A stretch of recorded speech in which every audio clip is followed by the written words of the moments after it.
Folks, welcome to another edition of Throwing Out Some Heavy Light. My name is Jamal Byington. I'm the chair of the board of MORE, Movement I'm All for Race Equity, which deals with anti-racism issues, advocacy, transparency, and accountability. And so we're kind of excited today. We have a special guest with us today, Dr. Laura Tanner, who is a board certified in both internal medicine and medical oncology with a focus on gastrointestinal cancer. She is from Lubbock, Texas, and has written and produced research articles dealing with various issues related to cancer. Dr. Tanner also like historical documentaries and so on, particularly dealing with some of the British ones. And she is very much involved in a number of community activities as well as other issues that she has good hobbies. But Dr. Turner, welcome to the show. I'd like to say a little bit, can you share a little bit more with our viewers, our participants about yourself? Yeah, thank you so much for having me. I love doing these kind of interactions, and always love to talk about cancer and cancer research. As you mentioned, I'm a gastroenterologist oncologist. I mostly see things like colorectal cancer, liver cancer, pancreatic cancer, gastroesophageal cancer. I also am the director for our cancer survivorship program. So we're really trying to focus in now because we're doing better and better in terms of treating and curing cancers. So the question is now, as people are living longer, either with cancer or after cancer, how do we best manage those patients in the long run? And all of the things we'll talk about today kind of play into that. Good, good. Now, I had a chance to read some of your publications in your studies dealing with the Louisiana census. You indicated a high incidence of liver cancer, carcinoma liver cancer. And in terms of there's worse survival for the group, you also cited and you talked about the utilization of the chi-square, which is more statistical data somewhat, where you adjust for different factors such as liquor stores in communities, Mhm. density. You talked about gender, age, race, insurance, and all those other things you threw out in that analysis of your patients, which was a lot. Why are there so many variables when you're talking about cancer? And what was your conclusion to that findings in your study, that particular one? Yeah, absolutely. Thank you for bringing that up. This was in collaboration. I see Kendra Ratnapratia is on today, and she was on the paper. She was the leader of the paper for us, but did the research. We were in collaboration with looking at levels of hepatocellular carcinoma in specific populations, specifically in Louisiana, where we have high groups of Black populations as well as concerns for socioeconomic differences and poverty. And what we are looking at is what are some of the drivers that indicate poorer overall survival with hepatocellular carcinoma in those populations. We're looking at specifically things with area deprivation indexes, where we're looking at resources allowed to those individuals in the population, and things like social determinants of health. So it's what kind of resources does that population have? What kind of education did the population have in terms of health education and other things? We're looking at access to care, and we're even looking at the differences between rural versus urban. And when we were looking at all of those things, we were trying to identify populations that might be in kind of these areas of deprivation, meaning they don't have a lot of resources, access to things, that kind of thing. And how does that play out in terms of hepatocellular carcinoma care and survival? And in fact, it showed a pretty significant change in access to care for patients that were in areas of high deprivation, as well as survivability. Mm-hmm. Wow. Um, yeah, go You know, ahead. I'm gonna switch up if I can. And notice when you say you talk about African Americans and Black neighborhoods and other social determinants of health. Some people don't know what that means when you say social determinants of health. What does that Yeah. mean? Thank you for bringing that up. So, social determinants of health are basically conditions in which individuals live. Okay. Where were people born in? Where do they live? Where do they work? How do they grow? These are non-medical factors that influence health, but have to do with almost kind of like the built environment. Do people have access to healthy foods? Are there a lot of liquor stores around them? Are the only grocery stores convenience stores, which don't have fresh fruits and vegetables, those kind of things? So that built environment, do they have transportation? Are they near access to local hospitals or care? Or do they have to drive, over an hour to get to access health professionals? So it's those kind of things, but it's also things such as knowledge.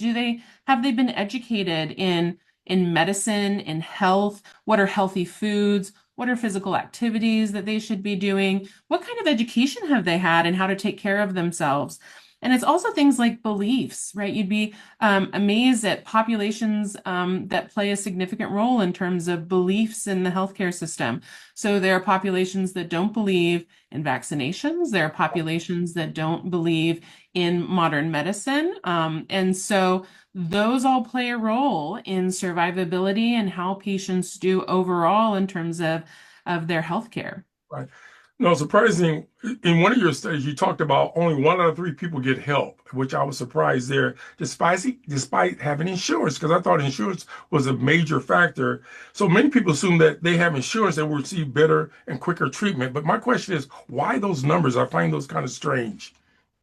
Absolutely. So, yeah, thank you for bringing that up.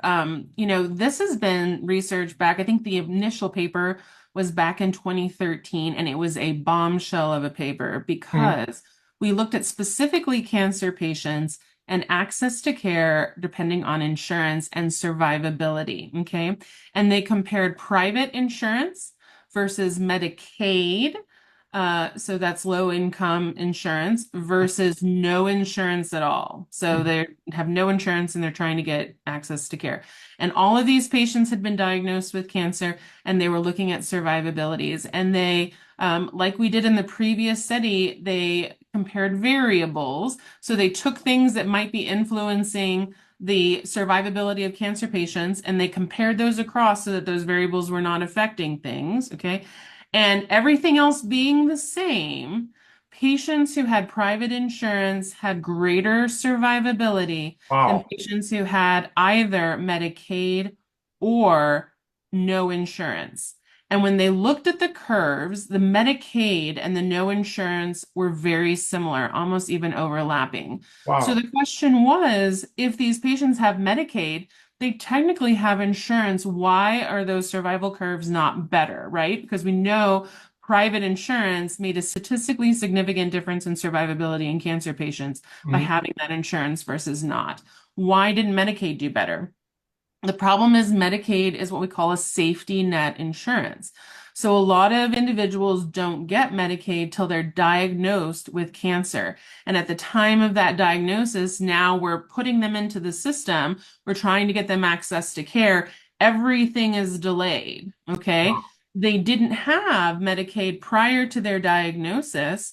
And so we're not getting the benefits of prevention medicine. Yeah. Prevention medicine being like screening colonoscopies, screening mammograms, right? Having a primary care physician talk to them about diabetes and heart health and those kind of things.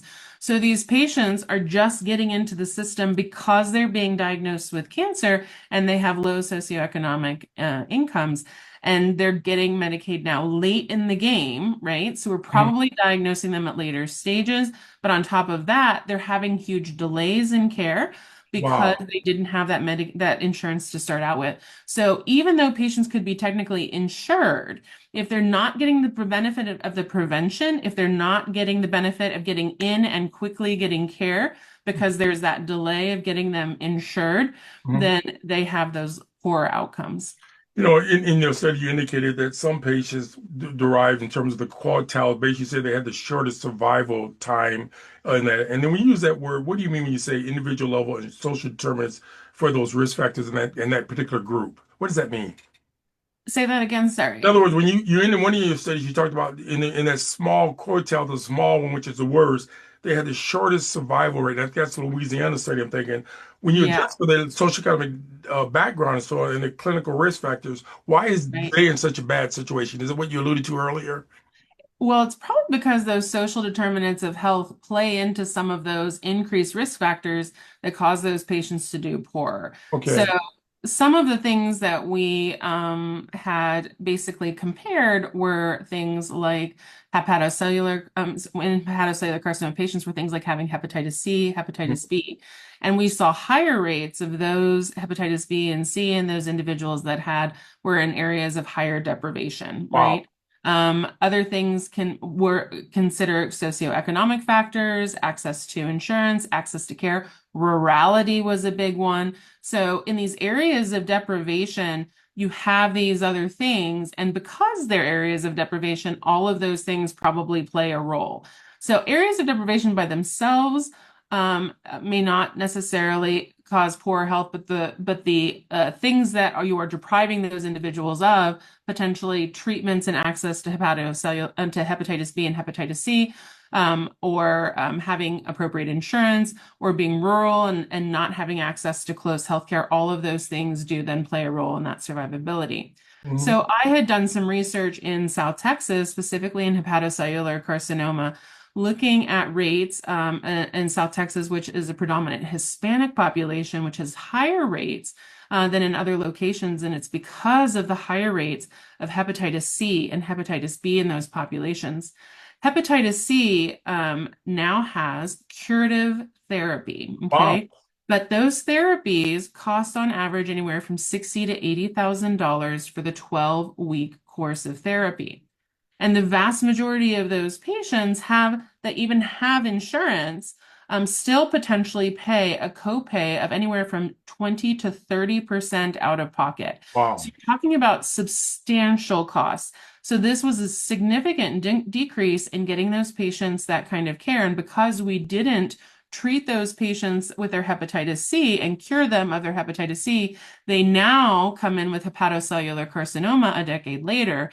And Wow. now we're having to treat hepatocellular carcinoma, potentially not curative anymore. Wow. So these are the important things about getting access to care, about having preventative care, about getting access to treatment early, that are playing a significant role in people surviving longer. Mhm. In your second article, you disclose or talk about the ambulatory disparities in South Texas Cancer Center. You Yeah, examine insurance coverage again, which is key here.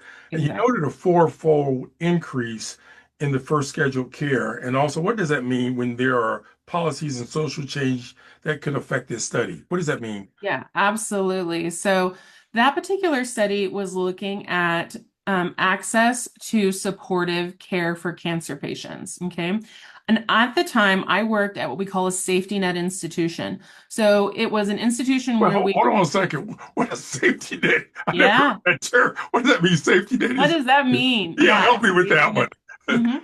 So not only was I was at MD Anderson, not only was I at an institution that we would get referrals Mhm. that, other doctors were sending patients to us saying, what do we do about this? But we were also providing free care Okay. to individuals in South Texas area. Okay. And that would be pretty much San Antonio and anything south of that. So significant rural, under-resourced, under access care for patients there. So the safety net institution means it's an institution that provides, in a way, almost free care to people who have low income, Okay. okay, and cannot afford and may not have insurance. So if individuals came into us and they didn't have insurance, we would put them on this particular type of safety net insurance, if you will, where the city would provide health care through a payer source. Okay. Okay. So we were looking at individuals who were coming in for us who are both insured and individuals who were on this safety net or who were uninsured and were now having access to care through basically social resources that the city was providing. And the difference in getting individuals supportive care for cancer, okay, between those who were insured and those who were basically uninsured but had this protective insurance by the city was almost a fourfold increase in terms of getting them access to care. So there was a 4 times delay Mm. in the days for them to get access to care because only certain providers were actually providing care to this safety net population, if you will, to these people who didn't have access. So their wait times were substantially longer. So you have to remember that just because people have some sort of insurance does not necessarily mean that their access to care or the care that they're giving is equivalent to other types of care. Our system is very layered and it's very complex. So even in systems where you may have some sort of insurance like Medicaid, or you may have some sort of social insurance like a safety net institution that we have, those patients still may not get the same access to care as other patients who are maybe privately insured. Well, And that can be significant in terms of their survivability, in terms of their quality of life, and in terms of their care. yeah, it's kind of unfortunate because you would think we'd deal with some of this through public policy that'd be effective across a lot of states. I want to switch up and ask you about the other article, your ethics vignette you talked about in 2018. You discussed some of the challenges that cancer doctors face. And again, a lot of people can relate to this conversation on this one. How do you deal with those situations where cases where a person does not want or a patient doesn't want alternative medicine? I've heard people talk about that even here and elsewhere, and they sometimes want to go with more traditional medicine or herbal medicine, you name it, and not dealing with chemotherapy or let's say the radiation. How do you deal with that as a physician? Again, the challenging complexity of that conversation. Yeah, exactly. And I think this plays in with the whole conversation that we've been having really nicely because where we see a lot of individuals that come in that have distrust of the healthcare system are typically in these populations that have unique individuals, unique populations. So large Hispanic populations, large Black populations, there's a lot of distrust of the medical system. And appropriately so, because some of the history that has gone on in a lot of those populations. Rural populations are another population that have a significant distrust of the medical system. And they get on to Dr. Google, as I like to call it, and they find all sorts of fun things to bring in with me. So over the last couple decades of my taking care of individuals, I have, encountered patients who want to do all sorts of what we call alternative medicine. So they find things online and they want to do that. I try and help as much as I can, inform about the evidence that we have.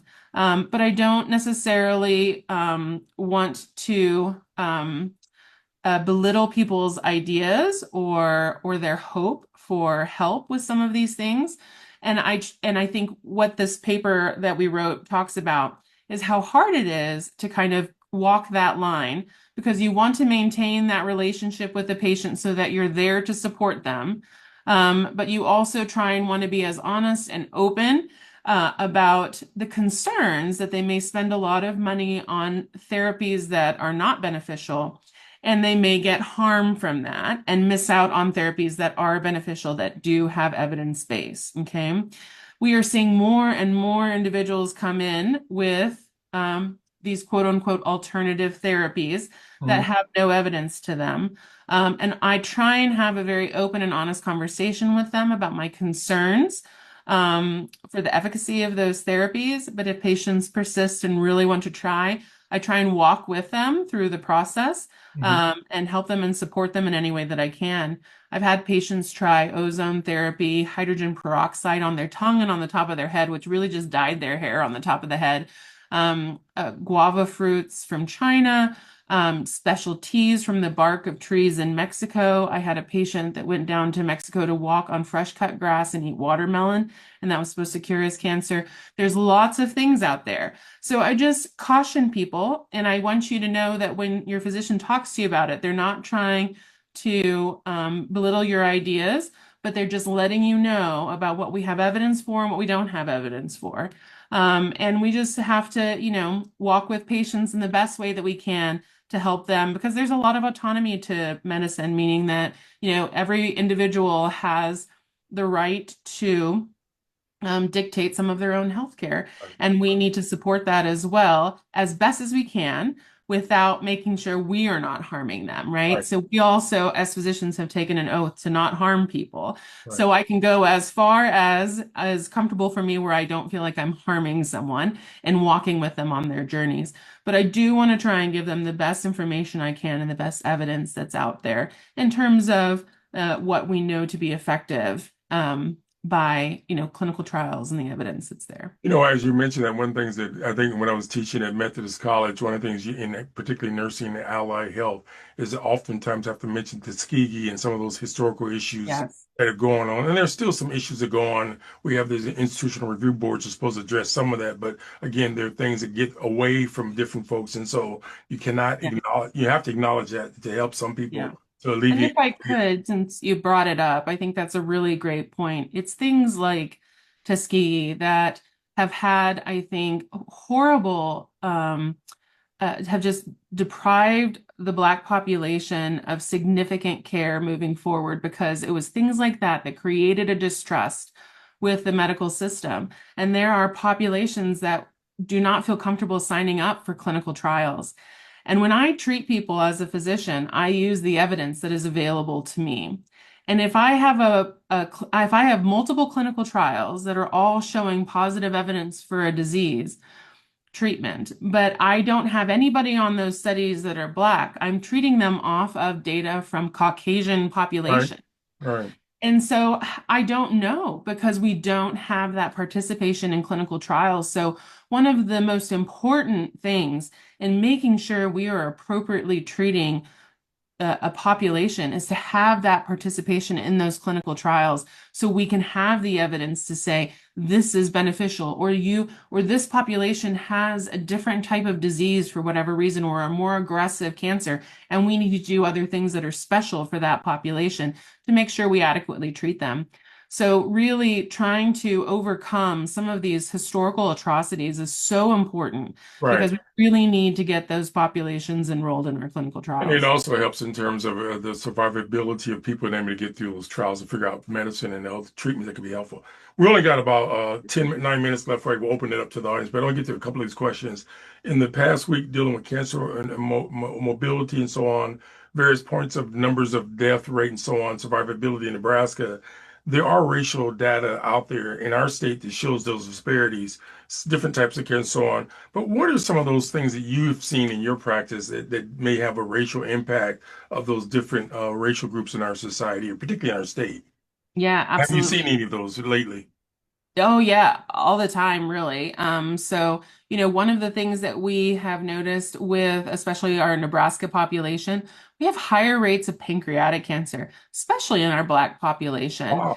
Yeah, and we really need to get that population enrolled in our clinical trials. We have a pancreatic center of excellence at the Buffett Cancer Center where we're trying to bring in novel clinical trials for patients with pancreatic cancer and really trying to enroll that special population is really crucial for us and very difficult. And I think we are making special efforts right now to really try and reach out to the different populations. Colorectal cancer screenings in the Hispanic population are like abominably low. Hmm. And so trying to reach out to that population and getting them those appropriate screenings, because that screening and getting in for those colonoscopies is the way that we both prevent colon cancer and then also diagnose it at a much lower stage, which gives you a much higher percentage of survivability and cure. So really getting access into those populations and trying to reach out to those people and getting them into those getting into the prevention care, but also getting these populations into clinical trials so that we can really understand what is unique about those particular types of diseases in these individuals and why we're having increased rates of those and increased incidence in Nebraska as opposed to across the United States. That's really important. There was a speaker that I heard who had some data. We compared different states, and it was amazing what some states are much more progressive than other states in terms of reducing those disparities and those anomalies between people of color, low income people, rural, and so on. But again, one of the things we got to do is continue to talk about it and help educate our community. I want to switch up real quick if I can. Many grassroots community members, including people of color, make up 20% of the state. Some people don't even know that. They think it's Yeah. smaller. And they have not had public health workers engage them in community conversation. I know that because I've been doing this work for many years on preventative health issues. I know where you participate in some of those meetings in community. What's it like for you as a physician to be in the community talking about some of these issues from a grassroots perspective? First of all, it is such an honor to be able to go and participate in these things because I cannot even tell you how much I learn from the community when we do get out and we reach out to individuals. There are, specific concerns, there are specific interactions, there are, stories that each individual has to tell that really kind of identifies a lot of times hurdles we need to overcome Mhm. that help us understand the population a little bit better and make sure that we are walking with them and not completely just coming in and then leaving and making the populations feel like they've been used, right? we want those populations to know that we're there for them, to serve them, and that we need to figure out what is important to them to do that best. Mhm. And we also, need to be able to bring in information because a lot of times these populations have just never heard some simple things that could make a difference in how they view healthcare. An Right. example of that was when I was in South Texas. I met with a group of Hispanic population at a local church, and I had just opened the floor to have them ask me any questions they want to about colorectal cancer. And one of the things I was so surprised at is there was an individual there that was very upset because she had been going to her primary care doctor and they had been getting blood draws every time she goes, and they did not diagnose her colon cancer Oh. with the blood draw. And she did not know that every time a doctor takes blood, they weren't just checking for everything under the sun, right? Doctors have to order specific things that they check for. And Mhm. so blood draws don't oftentimes indicate if a patient is on a screening for colon cancer, for example. And so she had no idea that every time we got blood, we just didn't know every single thing about her medical history, that we were maybe just looking for specific things.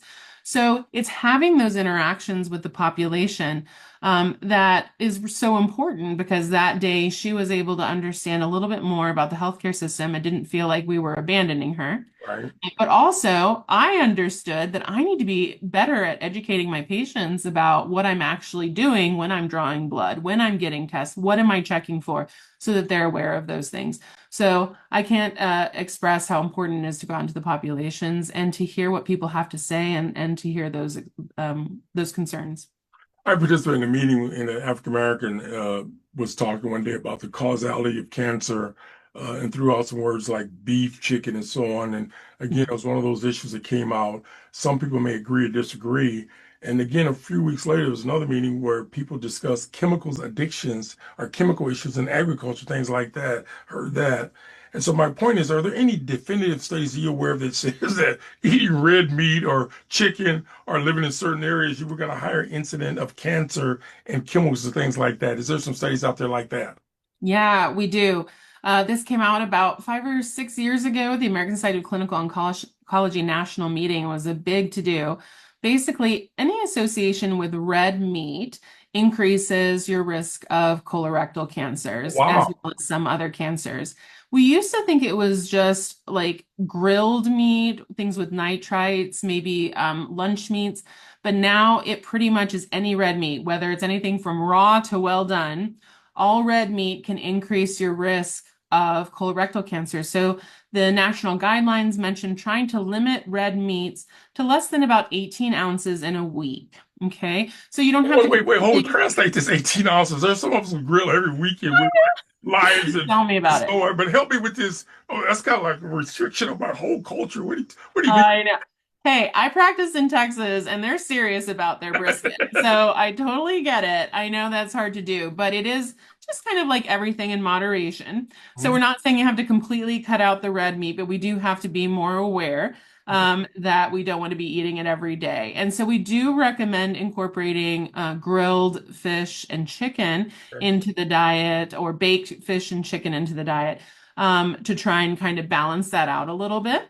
Okay. So when patients ask me, especially in survivorship, kind of what is, the diet that the evidence directs us to, it would actually be the Mediterranean diet is what the best well-rounded diet out there right now. It doesn't mean you have to eat hummus, but it does mean you have to incorporate more fiber into the diet, fish, fruits, vegetables, those kind of things. We also know some information, for example, nuts are very healthy in colon cancer prevention. So, tree nuts, which is any nut but a peanut, so walnuts, cashews, pecans, those are all That's preventative. for the tree net. Okay. I know. That's So the funny. poor peanut got left out, but everything else is actually very preventative. So we do have some information about that. Now, if we don't, I don't have any necessarily any specific data for Nebraska right now, but I do know that there are a lot of people looking at, for example, water supply, agricultural products that go to the plants and things like that around here. Does that play a role maybe in pancreatic cancer and some of the other higher rates of cancer that we have around here? And so those are very important. We also have found that there are some of our individuals who are studying things like the water system and things that lost grants Mhm. because they were looking at specific populations for diversity and inclusion. And so some of that NIH funding has been cut. But there are also like the Johnson Found Wood Johnson, Johnson yeah, Foundation, Foundation. yeah, Yeah. has opened up some funding. So hopefully some of those studies will get back on track. Tanner, we're going to switch over to the audience, but before we do that, any last comments before we open it up for the participants to raise questions or comments directly to you? Anything you want Yeah, to? just my last comment for opening it up is if I could do anything but just impress upon everyone the importance of participation in clinical trials so that we can study people like yourselves and make sure that when we are treating you in the clinical setting, we are treating you off of data of your population. I think that is so important. So we need to get more of our Hispanic populations, more of our Black populations, more of our rural populations involved in clinical trial research as much as possible. And by the way, I would be remiss knowing Donna Pope, Dr. Donna Pope, one of my colleagues. We do not want to exclude Native Americans and Asians, so on, but you constantly reminds us, Exactly. always say Native Americans when you talk about other people of color, of course. Yes. But folks, we're going to open it up. Direct question, chats, however you want to say to Dr. Tanner. We're open at this point, and all Jamal has to stop asking questions. I'd like to ask a question. Yeah, Yes, please. go ahead, Marlene. I joined late, so this might have been discussed, but what role does genetics play in your opportunity to get cancer? Oh my God, thank you for that question. Yeah, genetics is huge. So we do, and we're learning more and more about this every year, but there are specific, what we call germline mutations, things that get passed down from generation to generation that make patients at a much higher risk for cancer. Now, I think there is going to be a 26.2 step mini marathon in North Omaha soon, September, I'm going to say 23rd, where it is specifically highlighting genetic risk for cancers. I think they're going to be specifically that day be talking about skin cancers. But they do these mini marathons around the city at different places and have highlighted prostate cancer before, colorectal cancer. I think skin cancers is coming up, but there is absolutely a huge correlation with genetic mutations. And so when you have family history of those kind of things, or you get cancer at a younger age before it's usually typically diagnosed, we would want to get you tested for that genetic predisposition. I also tell my patients who have gotten genetic testing because they do have family history, if you've gotten genetic testing once and it came back negative, you may want to check again anywhere from 3 to 5 years. Some of my genetic counselors have said 3 years. I usually say 5 because we learn new mutations every year. And so we learn to test for new things. So where you may have been negative testing once, if you test again in 3 to 5 years, we may actually find something that it gets passed down from your family. But yeah, that being said, not all cancer is caused by genetics. Okay, so there we also have what's called sporadic cancers that develop where it's just kind of general wear and tear and those kind of things, environmental influences, that kind of thing. And the vast majority are probably sporadic. But anywhere, depending on the type of cancer and things like that, you can have up to 10, 20% genetic influence in those. Wow, great question. There's another question out here. You mentioned low participation of Blacks and Brown individual in clinical trials here in Nebraska. What strategies could we implement to improve recruitment engagement among those communities? Yes. So I think we're really working hard. There are some great leaders at Nebraska Medicine that are really trying to reach out to the different communities. And we're trying to go to where those communities are to talk about the different clinical trials that we have and see if there are people that are out there that need that would be participating in that help. It's hard because first we need particular groups to access healthcare. And once we can get them into access to healthcare, then we can get them on those clinical trials. But I think really just bringing this information out to the communities where they're at, either working with community groups, working with organizations like yourselves, with the MORE organization, working with churches or youth organizations, those kind of things, trying to get that information out to those communities, because a lot of what is really important sometimes is word of mouth. So just discussing, someone hears, oh, they have this study and my aunt has this, and they go and tell their aunt and then they come in and hopefully get access to care. So that would be the best way, I think, just word of mouth and trying to kind of meet people where they're at in the communities. But also, community leaders play a really important role in knowing about things that are happening at the cancer centers and trying to build those bridges as well. So if anybody in the community right now has an interest, we'd love to build that bridge with you guys. Good. Other questions, other feedback? Looks like we had some questions in the chat as well. Okay. Go ahead. Other questions? Yeah, I was just going to refer to that actually because I was one of the people who posted in there.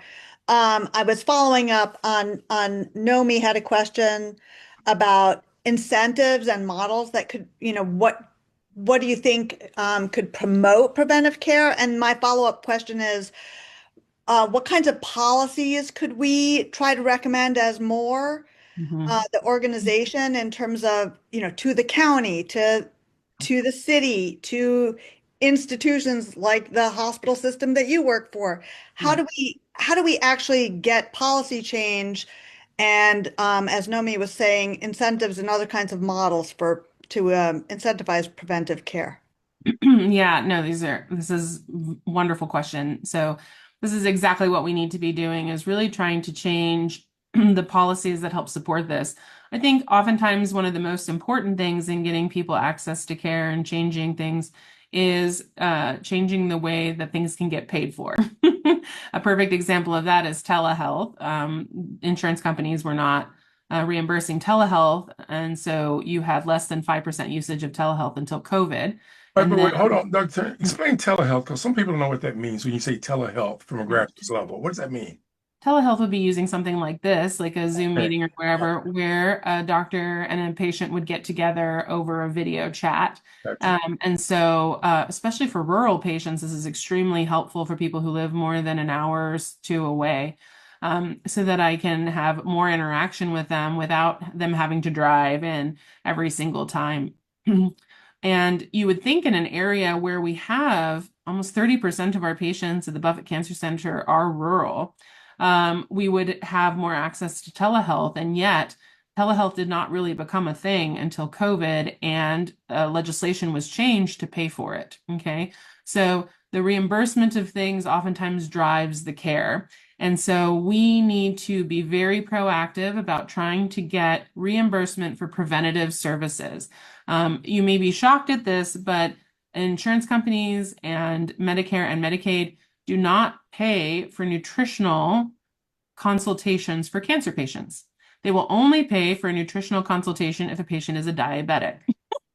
Even for my esophageal cancer patients who can't swallow and lose 60 to 80 pounds and need special tube feeds and all that kind of stuff, it is really difficult to get nutritional consultations paid for, which is totally inappropriate. So trying to get a lot of these, not just preventative, but supportive therapies paid for, it's really important to have changes in the way that we reimburse things. And that would come from policy changes. And so organizations like yourself, partnering with organizations like the American Cancer Society or like the American Society of Clinical Oncology are so important to have both the physician and the patient voice come together to be able to make these kind of policy changes is absolutely important.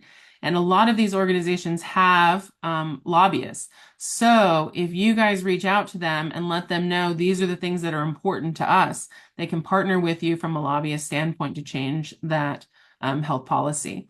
But yeah, also partnering with local hospitals and cancer centers is really important to try and affect change, because I will tell you, I go to the Hill once a year in DC and talk to the legislators about changes and advocate for my patients. And one of the most important things that changes the mind of the legislators on policy is when I can bring a personal story of someone. Wow. And so having these personal stories is so important. Somebody has a question here, I think. What roles does exercise play in the possible prevention of in the treatment of cancer? In other words, exercise, working out, so on. Yeah, exercise plays a huge role. Weight loss, of course, is part of it, but more importantly, it's the actual exercise and the building of muscle and the movement. So the national recommendations for at least 150 minutes a week of moderate exercise. So I tell my patients moderate exercise is going to be different for everybody, but the way you determine moderate exercise for you is that you could have a conversation with someone, but potentially couldn't sing a song. So you couldn't hold a tune, but you could probably talk. So you're breathy enough that you can maybe continue a conversation, but you couldn't probably sing. That's moderate exercise. So 150 minutes a week, that's 5 days out of the week for 30 minutes, and that's the minimum. So we find increased rates of survivability, decreased incidences of cancer when people have at least 150 minutes a week of moderate exercise. The goal, I think, is to try and get double that, around 300. So extremely important. Exercise is very important. Now, finding things that you can do are also important because obviously people try and exercise, but they have joint aches and pains. They're not going to want to do it, and then they don't do it, and that doesn't help, right? So I recommend trying to partner with your YMCA locally, especially if you're a cancer survivor. You can get free YMCA admission, and they have specific programs, but doing things in a pool, so water aerobics, walking back and forth in a pool, it's excellent exercise. You get that moderate amount of exercise, but it also supports your joints. So find things that work for you. Mhm. Someone asked the question, what percentage of your patients are type 2 diabetic and has cancer? Um, I don't think I've ever like ran the numbers, but I would probably say somewhere between around 30 or 40% of my patients are type 2 diabetes. Because I see a large portion of colorectal cancer patients, the vast majority of my esophageal cancer patients, are not necessarily type 2 diabetes, but I will say the number one reason for esophageal cancer now used to be smoking, but since we've done a lot better with prevention of smoking, now the number one reason for esophageal cancer is actually heartburn. So overweight and having heartburn becomes a pretty significant reason. So I do have quite a few type 2 diabetes there, quite a few in colorectal cancer, not as many, I would say, in hepatocellular carcinoma. Mhm. By the way, I there's a question that came up at some point. There's an opportunity where somebody can get chemotherapy versus pills, and I didn't know that. But what's the significant difference of that? And so explain pills versus the chemical normal way people get chemo. Yeah. Yeah, absolutely. So sometimes there are therapies that only come in infusion form or only come in pill form. And so oftentimes pills may not be offered until a particular line of therapy. So what do I mean by line of therapy? So we start out with the therapy that is the most efficacious for the most number of people. We usually use that as a first line therapy, right? We want to do the most amount of good that we can. And Mhm. so we start out with that. And then each subsequent line of therapy has maybe a little bit less efficacy or doesn't hit as many people. Okay. Now, some therapies can come in IV form, some can come in pill form. So depending on where it lies in terms of efficacy, you may not get that offered till a third or a fourth line therapy. So, for example, in colorectal cancer, our most effective therapies are typically infusional for the first couple of lines. Usually around third or fourth line, we start to give into some of our pills like regorafenib, like Lonsurf. These are pills that we use in terms of treatment. So you'll start to see those offerings. Now, there are some therapies, for example, fluorouracil, that becomes both in an infusional and a pill form. Okay. And so I offer patients oftentimes both the infusional and the pill form, depending on a couple of things. One, if I'm concerned about the amount of disease, I'm concerned about trying to get that disease shrunk sooner rather than later. I might have to use a therapy where the IV is the only option, okay, because of combinations that I use with it, okay. Sometimes I have patients on maintenance therapy, and in that instance, I can offer them both just the IV or the pill form, okay. And oftentimes, the most important thing with that is what will your insurance pay for? And how good are you at taking pills? Because if you're not good at taking pills, I don't want you to put you on the pill form, okay? But for the most part, a lot of times it's dictated by the combinations of the other therapies I'm using with the IV medicine. And so sometimes I can't use the pills because of the combinations they're on. Other questions, other feedback. By the way, something hit me when you were talking the pancreatic cancer. I had colleagues years back who got it, and it was like 6 months and he was gone. And I've known people within 6 months. And so pancreatic cancer, there's a cure, and we also have a longer lifespan for people like that in Nebraska, or I'm not sure, but I'm asking that question. Pancreatic cancer can be curable if we catch it early enough, okay? But we don't have any kind of tool yet to help us catch pancreatic cancer early, okay? So oftentimes the reason we catch pancreatic cancer early is because the pancreatic cancer grows in an area that obstructs something and the patient has symptoms that brings them in before it becomes Wow. metastatic, okay? Um, Pancreatic cancer is one of the areas that we need the most amount of research in right now. We have made almost no strides in pancreatic cancer over the last decade. Our survivability rates in pancreatic cancer were 10% 10 years ago. They are 13% today. Okay. We really just have two good lines of therapy for pancreatic cancer. Immunotherapy hasn't touched pancreatic cancer. We have limited directed therapies for pancreatic cancer. So it is the area that we need results in, that we need clinical trial participation in, and we need to understand the disease better and create something that is much more effective than what we have today. There's a And question. Oh, go ahead. Go ahead. and very specifically to Nebraska and Omaha, it is crucial because we have much higher rates of pancreatic cancer than around the rest of the world. So we should be the area that leads that discovery. There's a question here in the chat. Says a question I asked earlier: how do you get people to participate in studies? I was asked to participate in a medical study where blood is drawn, and in return, I would get $45 gift card as an incentive to participate. I would think that a monetary incentive would be a great incentive to increase participation. What are your views on that, Doctor? Yeah, so there are pluses and minuses to monetary incentive. One of the pluses is you do oftentimes get more participation in clinical trials. One of the minuses is you want to make sure that you're not necessarily picking on populations that are in lower socioeconomic populations or would be forced, almost feel like they're coerced to participate because of a money reimbursement, right? You don't want people participating in clinical trials because of coercion. You want them to participate because they feel like the risks and the benefits align with their personal values. However, things like $45, $50 gift cards, I think for the most part, the IRB and the general population feel that's not coercion. That's just kind of like a thank you for being a good citizen and participating in these clinical trial studies. And so oftentimes with a lot of our population studies now, we are trying to have that incentive for patients to participate in these studies with this kind of thank you gift.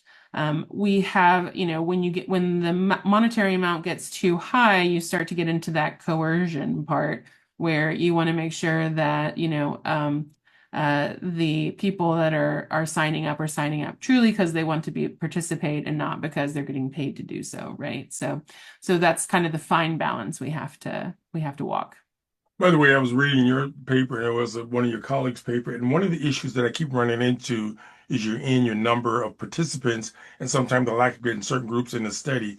And what is your baseline in some of your studies that you consider reputable or credible? Again, there are different numbers when you do a sampling size, populations, random, you name it. But what has been some of your challenges with getting those particular groups to make sure you got a critical mass to make sure you can generalize after your paper is completed or the study is done? Yeah, exactly. I think we have to calculate in terms of our numbers needed to treat and things like that for particular clinical trial studies. So we use previous data to look at what we think our change might be in an intervention and then calculate that change difference. Because of being in Nebraska, I don't think we've based a lot of our numbers needed to treat in terms of populations like Hispanics, like Native American populations, like Black populations, because we just don't have the participation that we should be having to get those studies done. So we are starting with population studies to really reach out to those populations and build a rapport, and trying to get those populations to collaborate with us. And then I think hopefully as we build that rapport, hopefully we can start looking specifically at treatment studies and really identify how we can best treat these populations, and moving forward from there. But yeah, I think it is a huge challenge where we're at, to try and increase those numbers. Just for everybody on this call, the vast majority of data comes out of places like Harvard, like Memorial Sloan Kettering, like MD Anderson, and the vast majority of those studies have Caucasian or white participants. So we're talking sometimes studies based off of 90 to 98% Caucasian groups. And when I have that data to work off of, then when, someone who is, for example, a Native American walks into my clinic, I'm basically basing their treatment off of Caucasian data, right? And does that work or not? I don't know, because we didn't have that participation in those clinical trials. So the most important thing is to have representation in these studies, so that we know that when I have a Black individual come into my clinic, I am treating them appropriately with the thing that will help them the best. Dr. Turner, one of the things that I've learned over the years is that you also have to have obviously credible messengers, credible people who are grassroots, who have a certain amount of social capital in those respective communities. And so often we also overlook low income because, again, there are certain middle income African Americans that you wouldn't give time of the day of because they're not concerned, or they're Latinos, whatever, with someone maybe low income. So the more you can cross those economic as well as those racial and sometimes neighborhood areas, in terms of even geography, as we talked about gender. So the more you can bring those folks who are credible messengers, people listen to them. And again, I know some people are into religion, and so they may go by their clergy, or their people into their faith-based organization. So the more you bring them into these institutions that engage, also challenge what we do, because sometimes we don't know what we don't know. And I know in the work that I Right. do every now and then, I get taken to the woodshed because I would say or do something inappropriate. But as we say, you mess up, you fess up, and you move on. So it's very important. We got about 7 minutes left, and I want to give other folks any comments and questions to ask Dr. Tanner, and well, hopefully we can get her back again to do I more of have a this in question. community education. Yes, go ahead, I Irene. have a question for Dr. Tanner. I know you are familiar, and you're familiar with Lubbock, Texas. I wanted to know, I mentioned earlier about the cancer cluster that's located in a low income area in Houston, Texas. Are you familiar with that? Have you heard about that cluster cancer? Yes. So that would be Houston. There's also a huge rural population in South Texas, south of San Antonio, where I Mhm. did a lot of my research in. But yeah, absolutely. There are some huge cluster populations in those particular areas, especially in Houston, and that particular population tends to be more of the Black population. So Mhm. it is really an area that needs to be addressed. Okay. Yeah. Lubbock, I would say, so, Lubbock's in West Texas on the Panhandle area. And the biggest problem with Lubbock is that we have a bunch of cattle ranchers Mhm. Mhm. and farmers that, really just are too busy to get their health care checked. Mm. And so, I think when you see a lot of the data, sometimes being male is actually a risk factor for cancer, Right. because Mhm. men just don't want to come in and, get their prostate checks. They don't want to come in and get their colonoscopies. So, Right. Mhm. we really just have to, I think get that word out to our men in our lives, that they are not invisible, that, they can get diseases too, and we need to make sure that they go see their doctors. And the vast majority of men that I have come into my clinic come in because their wife told them to, or Mhm. whatever, Mhm. So, keep the good work, women. Let's get our men in there and get them checked. We Cynthia. did not talk about power lines in neighborhoods and so on, and radiation of that area. Have we seen any cases where people who live in certain areas, whether it be lead abatement that has not happened, or you have the power lines close to that? Do we have any studies or things that can cause cancer? People talk about it, but do you know if there's any definitive relations or correlations with those issues? Well, speaking at least to the Houston population, fracking was a huge issue, and it can really poison the water system within an area if that fracking is not done appropriately, because a lot of those carcinogens spill over into the soil and go into the water system. So areas where there's a lot of oil, where there's a lot of fracking being done, those seem to have high areas of cancer. In terms of Nebraska, specifically the Omaha area, I went to a couple of different talks, asking, kind of trying to figure out what might be something local. I haven't heard anything specific to our particular local area, with the exception of farming and the use of agricultural pesticides and things like that, I think is being looked into, but I don't know any definitive information on that just yet. We're down to the last 1 minute. I say one last question. It says, what factors, let me see. Boy, I'm losing a little bit here. It says, what factors, let me see, diabetes was there. And there was another question here about life expectancy. What factors influence longevity in cancer survivor? How can we diet, exercise, and chemotherapy contribute to extend our life expectancy given a 5-year survival rate, but how can you extend it 10 to 15 years? And that was my question also earlier is, what is survival rate? What do you mean by that? But yeah, this question specifically Yeah. goes to that.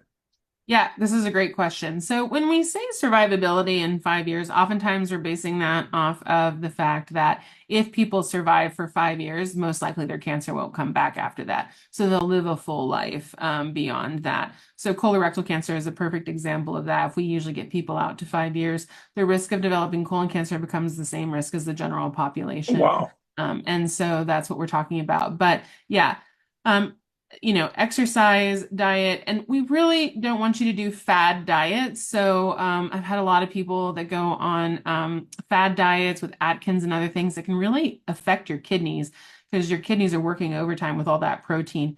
So, we really want you to try and have a really well-balanced diet. And so a lot of the data now, all of the evidence base is pointing to some of the more well-balanced diets like the Mediterranean diet. Now, if you have a cardiologist or a diabetes doctor that told you to follow a heart health diet or a diabetic diet, obviously you want to do those things first. But in terms of just general wellness for cancer survivorship, the Mediterranean diet is the one that we typically recommend. And as we mentioned before, the amount of exercise, I've given specific recommendations on that. The combination between diet and exercise are really crucial. I think it becomes harder and harder these days because everything is more processed in terms of the food we eat, and so it's harder to eat healthier, and it's harder to eat things that are fresh. But frozen vegetables end up being a really nice alternative in terms of being able to get those fruits and vegetables, but having things with a longer shelf life. So one of the projects and clinical trials that we're trying to get off the ground that Ajamal is actually helping us with here is trying to really identify for cancer patients and cancer survivors what is the best nutritional diet to move forward with, and can we identify a diet where we can use things that have longer shelf lives that people could buy off of SNAP or food vouchers or those kind of things, so that we can kind of keep the costs low, but the diet still being healthy. So those are things that we're working on. But yes, all of those things in terms of trying to be as healthy as possible, no alcohol, no tobacco. I know, right? Eating healthy, exercising, those are all things that you can do to improve your chances. Now, no one can ever take their risk of getting cancer, developing cancer, or having cancer occurrence down to zero just with those things, but you can give yourself the best chance moving forward in terms of trying to prevent cancer recurrence or new cancers. By the way, we're down to the last minute. So, but Sister Cynthia, I see you got a question. I'm not quite sure. Can you say a little bit more about that? You said he reports his diabetic is gone. Give me a little more feedback, sister. I haven't heard from you too. Are you there? There Um, we go. yeah, I was just bringing forward a name of somebody that I've heard several times, and the food served at the event was his native foods. And I see you smiling, doctor. So, the idea of eating what's appropriate to my body, that means for me, it's meat, potatoes, because I'm from a farm, Yeah. which alarms me that you said rural is where a lot of the cancer patients come from. And I've lived in southern Missouri, and cancer is in the land there. Um, so when I watched some students who are of the Hispanic tradition preferring some of the foods that is not for their bodies, I get concerned. So Mhm. ethnic foods seem to be a thing to think about. Absolutely. Yeah. So, I mean, we're not asking you to not eat the foods that, have been passed down from generation to generation. But what we want you to try and do is watch out with the ingredients that you put into those foods, right? So many ingredients in the grocery store now are more processed and those kind of things. So, eating the healthy corn that you grow, or healthy fruits and vegetables. Those are all great things to do. Okay. So, and like you said, you grew up on meat and potatoes. And that is totally fine, but maybe incorporate a little bit more fish and chicken into that meat as opposed to steaks all the time. Just trying to make some healthy alternatives. Potatoes are actually a great source of potassium and magnesium, and they are a healthy carbohydrate, but you want to have a baked potato. You don't want to have a fried potato, right? So sometimes it's in the way of fixing the food that can really help with that. Now, I'm not a nutritionist. I work with nutritionists who do wonderful jobs, and they would be able to give you more details on that, but that's exactly right. It's not necessarily completely going away from, your traditions and your foods, but it is just making sure that you are incorporating those in a healthy way and not kind of taking those foods and deep frying them all like they do at the fairs, right? The state fairs. Yeah, I understand that. It's homegrown too. That's a difference. Yeah, exactly. But, We're on and our like you're time here. mentioning, All right, this any individual. last comments here before we close out? Any one last thing because we're close to our time here. For me or for Yes, the yes, yes. oh Any yeah. last? Oh, last comments. Yes. So please, please, please encourage your populations to get involved in clinical trials. And if there's any way that we can reach out to any of the community populations here in Omaha, I would love to hear about it. Please reach out to me or any of the group at the Buffett Cancer Center because we want to be involved.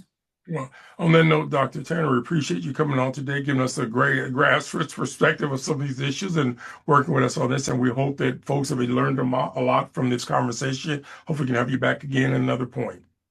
Absolutely. Thank you so much for having me. Thanks, Yeah. everybody. As we always end, may the force be with you, Barocco.